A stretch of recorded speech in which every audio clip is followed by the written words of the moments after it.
नमस्कार, स्वागत है आपका। मैं हूं आपके साथ लोकेंद्र त्यागी। जिस खबर का इंतजार पूरी दुनिया कर रही थी, आखिरकार वो पल आ गया है जब पश्चिम एशिया से राहत की एक बड़ी खबर सामने आई है।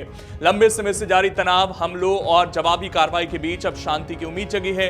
अमेरिका के राष्ट्रपति डोनाल्ड ट्रंप ने बड़ा ऐलान करते हुए ईरान के साथ 2 हफ्तों के सीज फायर की घोषणा कर दी है। इस ऐलान के साथ ही वैश्विक राजनीति और बाजार दोनों में हलचल तेज हो गई है और एक सकारात्मक माहौल बनता नजर आ रहा है। ट्रंप के मुताबिक ये सीज फायर दोनों तरफ से लागू होगा, यानी इन 2 सप्ताह के दौरान ना अमेरिका कोई हमला करेगा और ना ही ईरान की ओर से कोई आक्रामक कदम उठाया जाएगा। हालांकि इस युद्ध विराम के साथ एक बेहद अहम शर्त भी जोड़ी गई है। ईरान को तुरंत पूरी तरह और सुरक्षित तरीके से हॉर्मुज जल डमरू मध्य को खोलना होगा, जो वैश्विक तेल आपूर्ति के लिहाज से बेहद महत्वपूर्ण मार्ग माना जाता है। अमेरिकी राष्ट्रपति का दावा है कि उनका देश अपने कई राजनीतिक और सैन्य लक्ष्यों को पहले ही हासिल कर चुका है।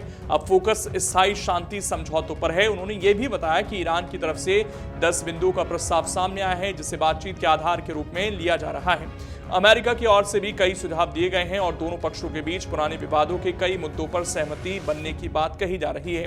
अगर 2 सप्ताह के भीतर बातचीत सही दिशा में आगे बढ़ती है तो ये समझौता पश्चिम एशिया में लंबे समय से जारी तनाव को खत्म करने की दिशा में एक निर्णायक मोड़ साबित हो सकता है। हालांकि हालात अभी भी पूरी तरह सामान्य नहीं कहे जा सकते, क्योंकि हाल ही में हुए संघर्ष ने पूरे क्षेत्र को झकझोर कर रख दिया था। इस टकराव की शुरुआत फरवरी के आखिर में हुई थी, जब अमेरिका और उसके सहयोगियों की ओर से ईरान पर बड़ा हमला किया गया था। इसके बाद हालात तेजी से बिगड़े और जवाब में ईरान ने खाड़ी क्षेत्र में मौजूद अमेरिकी ठिकानों और इसराइल पर मिसाइल हमले किए। इस दौरान हॉर्मुज से गुजरने वाले जहाजों की आवाजाही पर भी बड़ा असर पड़ा, जिससे वैश्विक व्यापार और ऊर्जा आपूर्ति पर खतरा मंडराने लगा। ट्रंप ने इससे पहले ईरान को कई बार सख्त चेतावनी भी दी। उन्होंने साफ कहा था कि अगर हॉर्मुज नहीं खोला तो ईरान के ऊर्जा ढांचे और बुनियादी सुविधाओं को निशाना बनाया जा सकता है। यहां तक कि पावर प्लांट और पुलों तक को तबाह करने की बात कही गई थी। पहले 48 घंटे का अल्टीमेटम दिया गया, फिर उसे बढ़ाकर कई बार आगे किया गया और आखिरकार अब ये 2 सप्ताह के सीज फायर में बदल गया है।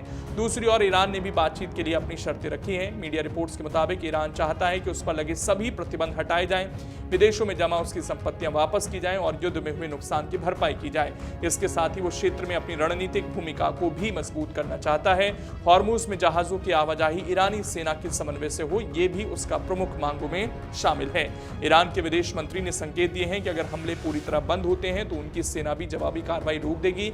साथ ही उन्होंने ये भी कहा है कि अगले कुछ दिनों में बातचीत को आगे बढ़ाने के लिए राजनयिक प्रयास तेज किए जाएंगे। इस पूरी प्रक्रिया में पाकिस्तान समेत कई देशों की भूमिका भी सामने आई है, जिन्होंने तनाव कम करने की कोशिश की। इस बड़े घटनाक्रम का असर सिर्फ कूटनीति तक सीमित नहीं रहा, बल्कि इसका सीधा असर आर्थिक मोर्चे पर भी देखने को मिला। जैसे ही सीज फायर की खबर आई, भारतीय शेयर बाजार में जबरदस्त उछाल देखा गया। सेंसेक्स 2500 से ज्यादा अंकों की छलांग लगाकर आगे बढ़ता नजर आया। वहीं निफ्टी भी 23,800 के पार पहुंच गया। निवेशकों में उत्साह लौटा और वैश्विक अनिश्चितता कम होने की उम्मीद से बाजार में मजबूती देखने को मिली है।